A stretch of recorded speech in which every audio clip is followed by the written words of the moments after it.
We have no heads. That was the plan all along, wasn't it, Spencer? Well, good evening. It's the 11 o'clock hour, and you have Sharon, the senior bear keeper, and Carolyn, the volunteer coordinator, and also exhibit curator. Thank you. Yeah, that too. And it is this time of night. And she's been helping me with Ted throughout this week. It's Thursday. It's almost Friday. So Ted's been recovering since he got back from the University of Minnesota Veterinarian Hospital last Friday night, and he's doing remarkably well. Each day there's a little bit more progress. He's been out of his den a couple of times to make a scat and then go back in. It's a little challenging for him to walk, but he's doing an excellent job.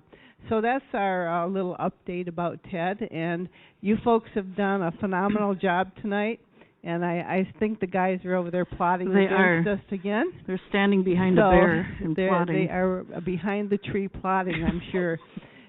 They gave us a challenge so that when we came on, we were to try to reach a $500 goal. I don't know if we can. We can try.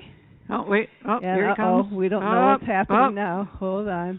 First of all, I want to thank both these two for doing such a great job with Ted. Really. Okay. I wanted no. There's also something coming up here. No, there's not. Man, talk about paranoia. Jeez, that should be worth $500.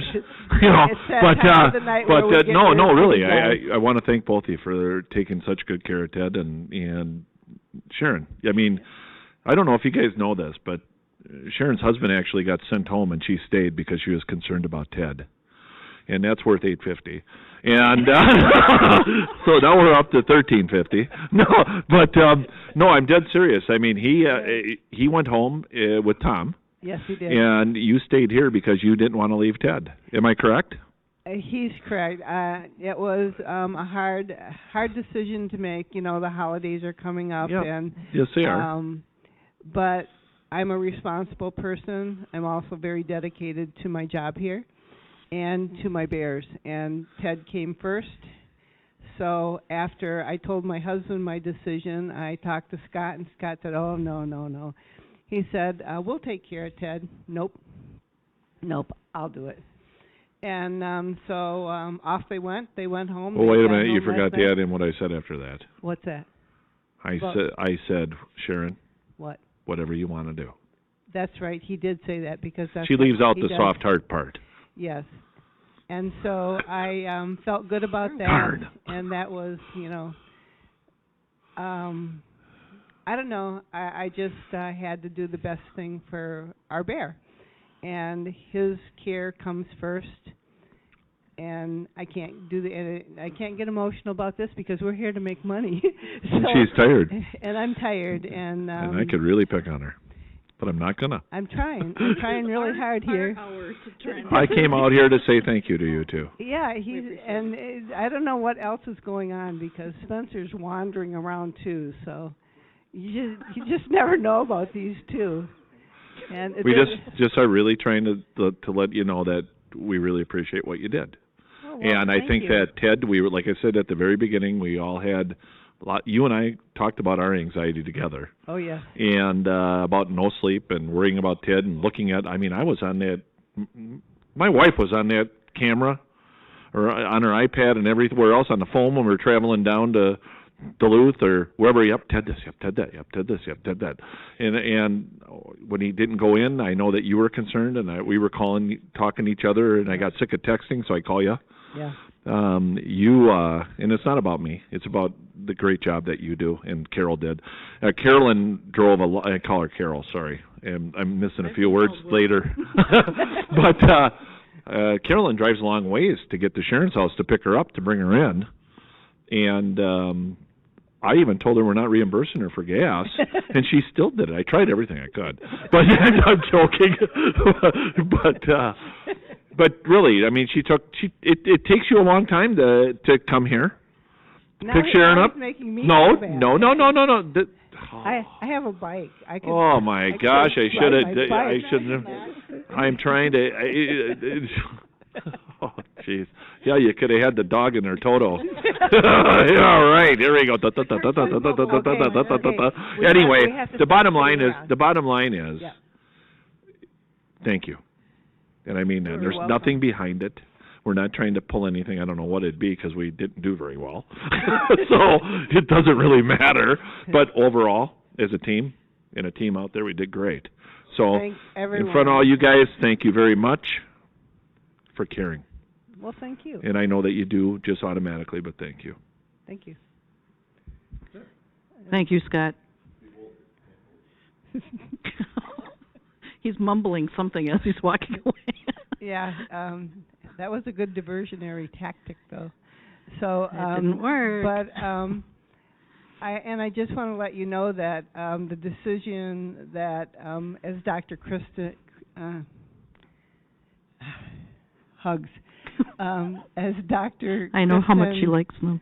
Said earlier today, if I'm mumbling, I'm tired. I'm sorry. We've been planning this. His surgery was planned a few months ago, and due to many factors, we didn't let anybody know, of course, until we had everything in place. And that came about, firstly, to let you know it should have happened a little bit earlier, but Scott's wife had to have somewhat emergency surgery, and that, of course, was first, and then Ted was next, and so it's been a pretty stressful late summer and fall for me, because I'm watching my bear and trying to get him at the right spot I feel he's in to be able to go into surgery, perhaps lose as much as 50 pounds and still do a very good hibernation. Well, Ted has really stepped up to the plate with eating, and he's not losing weight. I don't see that. And he's doing very well. Does he want to hibernate? Big time. He's about a week and a half overdue for hibernation, and we're keeping him up just for the fact of he does need to take his antibiotics to keep any infections that might be thinking about forming. He's healing wonderfully. I watch daily. You'll see me maybe massage his legs. I'm feeling his legs. I'm doing his back to see if there's any more swelling. That's gone down tremendously. I'm watching his mouth. His chin is no longer swollen. It was kind of more like, would you say, maybe a tennis ball? Yeah. And it's just dramatically, the swelling has gone down. He's licking. You saw his tongue today. That's one reason I sent the video out, so you folks could not only hear him slurping, but to see that his tongue is normal. And yes, he will have a little bit of an overbite, but he will adjust. And we will adjust his food needs as we learn what he can and can't have. The good thing about it is canines for black bears are generally used for ripping into things or grasping and holding on, and Ted doesn't have to do that really. So when he's grabbing grasses, he can actually grab them and still chew quite large mouthfuls of grass because the molars are the grinding teeth that they use. So Ted is doing very well, and I am. My husband did go home a couple days ago, and I'm currently depending on I'm not sure how I'm going to get home, but Carolyn has generously offered to at least drive me halfway. I'll take you the whole way. And just dump me on the side of the road. Drop and roll, Sharon. And then I'll just be like this. But no, I'm just kidding. I'm not going to do that. But I have everything arranged, kind of, sort of way. Anyway, I'm not sure if Carolyn has anything. I'm just talking because I like to do that. Well, I would like to say that as a team, everybody, the volunteers, everybody, the staff here, we surpassed our initial goal by quite a bit. And the 11 o'clock hour bet, we're still hoping for it, but that's another. It wasn't a bet; it was a challenge, gang. It was a challenge, and we didn't start it. We're just playing. We're just part of it, and we're hoping that it plays out, that we can go above the boys and use that for the next year as leverage, and use it as leverage for next year. Yes, that's the best thing, because we can say ha ha, because we like Scott's that. very gracious and polite, but he does like to say, well, I won last year. So he probably heard me say that, and he'll be out here in a minute. But anyway, I'm going to ask Carolyn one more time if she has a story or something to tell, and then I'll tell you the cherry pit story. Well, I don't want to stand in the way of the cherry pit story, but the first time I got to talk to Sharon in person, she had no idea who I was, who she was, and I wasn't sure who she was. But I liked her haircut. We were at Great Clips? Yeah. Yeah, we were at a Great Clips, and I had just paid for my haircut, and I saw her sitting there, and I don't know what possessed me to go up to her and start talking. Because I'm such an ideal person to start a conversation, as most of you know. But that was the day it all started, and we've been good friends since. And I would do anything for her, and I will take her more than halfway back. I'll get at least. Would you do the $500 and we get that up there so we can get the voice? We might be close. I haven't looked. I don't have my phone with me. I left it in there. I'm just teasing. One way or the other, we'll get this. But no, she has been a big part of my husband and my life, and she's more like family than anything else. Oh, wow, thank you. Not many people say that about me. And, well, we do. And our dogs love her, so there must be something good there. She has one dog that I think it's on steroids or something. She never calms down. And then there's Tucker, who is very mild, and he's my buddy. They're both special needs dogs, and they both love Sharon. And one's a bit younger, the one that doesn't settle down. When Sharon shows up, she does not settle down. As soon as Sharon goes, she falls asleep. But that's Sharon's effect on animals, I guess. Maybe so. Ted sleeps after I've visited. Yeah. See how that works. But again, we just want to thank everybody for everything today. The fencing is going to happen, and that's going to be a fantastic and wonderful change to the Bear Center. We've been working on the inside of this for many years. Now is our time to go outside and do a few things, and this is going to be very visible to everybody.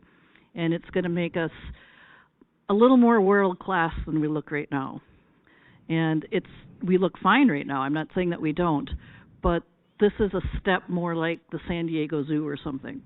And that's just kind of a different level. And we are more than thrilled to get there. And I think for the photographers, it's going to be wonderful. I think so, too. For the bears, it's going to be wonderful. For all the visitors, it's going to be wonderful, whether they're photographers or not. They're going to be able to see things better. And we're going to have fun doing it. And again, it's all because of you guys. We wouldn't be here doing any of this if it wasn't for you. So I will stop rambling, and I'll let Sharon tell the cherry pit story. Yeah, we'd let Sharon ramble for a bit here. Just before, I know you folks want to hear the story, but just a word about the fencing. Scott's right. We started talking about kind of doing some makeover outside. And we were trying to challenge as to what we were going to do. We thought, well, we'll add more acreage and divide the fencing, the bears that get along, the bears that don't get along, and see what we can come up with. And our dens that we have now, the smaller enclosures that we have now, they suffice.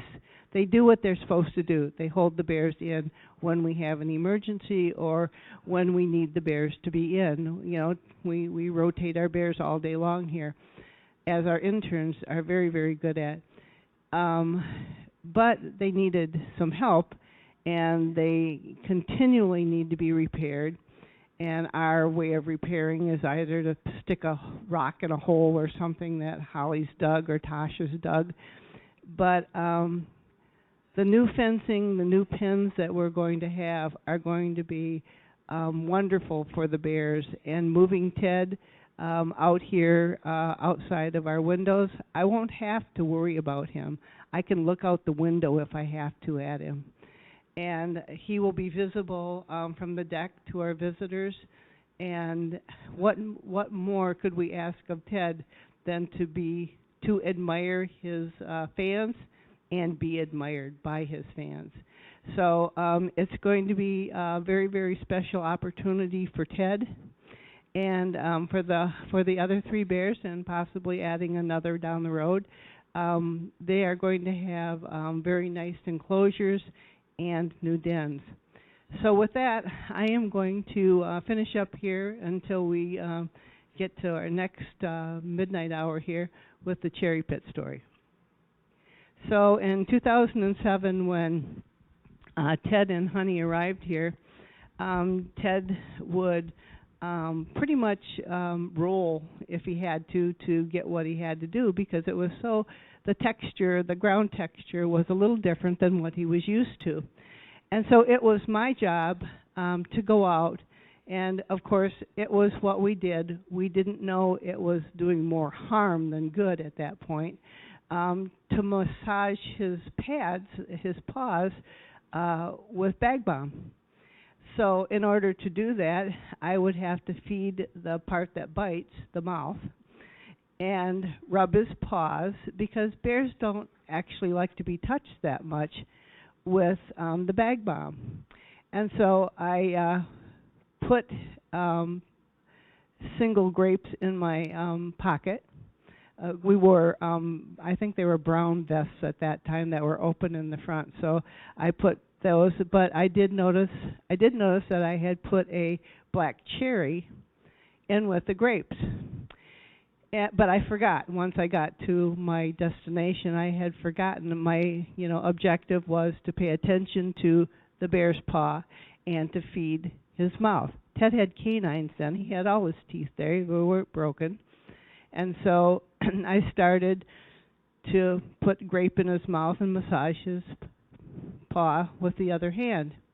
Well, we got into maybe 3-4 grapes, and I didn't realize I had popped the cherry into his mouth, and he immediately pulled his paw away, which startled me, because I thought I heard him. I didn't know what I did.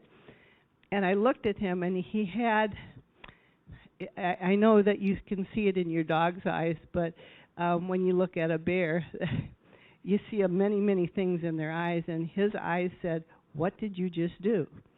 And I thought I hurt him. I thought I had hurt his paw. But then when I looked down at his mouth, he's like rolling the cherry around like, "What did you put in my mouth?" And I said, "Ted, it's a cherry. Yum, yum, yum, yum, yum. You eat it. That's what you do. Yum, yum, yum." So he like, "Oh, yeah, it tastes good." And so, I started rubbing his paw, and he just continued to chew the cherry. And then again, he pulled his paw away and just looked at me. And I thought, did I do something wrong again? But he had that same quizzical look on his face. But I could see that he wanted to do so. And so I put my hand down, and he spit the pit out. Now, most animals swallow the pit, but not Ted.